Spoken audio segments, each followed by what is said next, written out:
let's see what our friend Isaac Newton might have to say about this. So what, as recovering alcoholics, our 5-step program, first step, got the picture. What's the next step?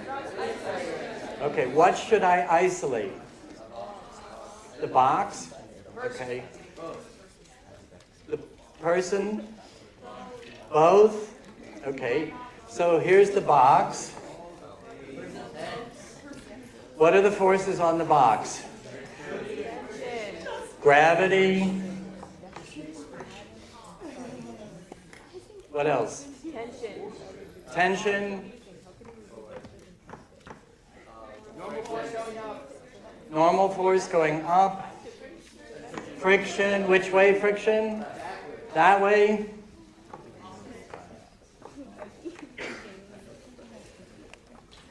I'm going to put a K because we're assuming that the person actually manages to move the box. So this is kinetic or moving friction. Okay, anything else? What else is missing from my diagram? Acceleration, I'm going to take it that way. Okay, now I isolate the person. Forces on the person. Tension, that way. Gravity. Friction. Normal force, otherwise we're hosed. Okay, so I'll call this one N prime, not to be confused with N over there. What else? Friction, which way? Forward. It's got to be to the right or otherwise. Forward. Forward, yes, Ellie? If you're walking around along the ground, your feet are moving like backward, and friction force always acts counter to the direction of movement. So your friction force. Well, imagine that the friction force were to the left. Which way would the person then have to accelerate? To the left. Okay, so I better hope. Imagine that the floor, I'm trying to drag something this way, and my foot slips. It's going to go back that way because there's not enough force this way to keep it from slipping back. So the force of friction on the ground that the ground supplies to the person here better be this way. Kinetic. This one is going to be static. I don't want my foot to slip. So I don't want any sliding between, I don't want any sliding between my foot and the ground. Okay? Anything else? Is it okay for me to say that this T is the same as that T? What am I assuming? Yeah, that it's a massless string and not accelerating. All I'm listing is, can I use the same A here? Why? Yeah, I'm assuming that the string is not stretching, right?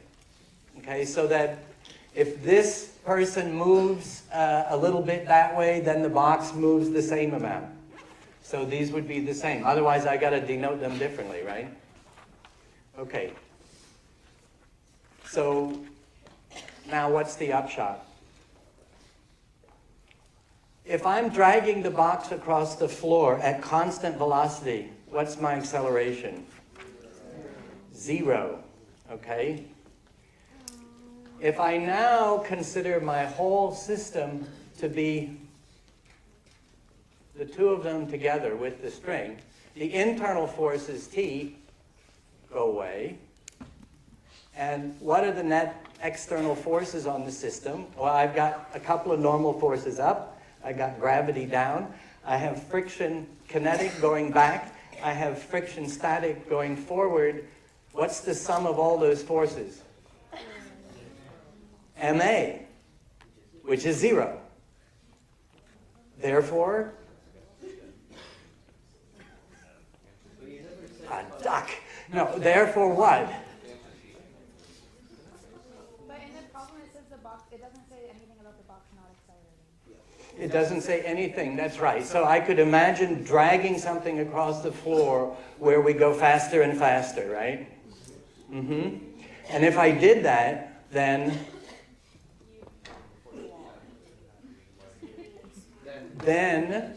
I would have to have this force larger than that. If I drag something in steady state, then what must be true? Then it must be that Fs prime, okay, if A is 0, then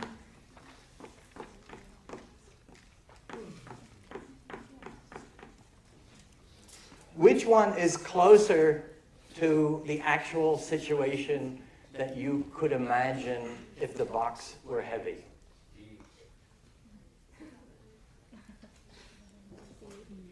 E, right?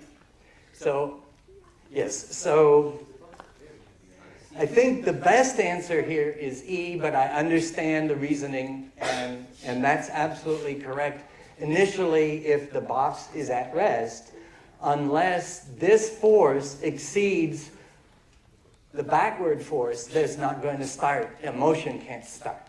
So for a moment, there needs to be more force going forward. But then to maintain the motion, all that must be is that the force forward balances the force backward.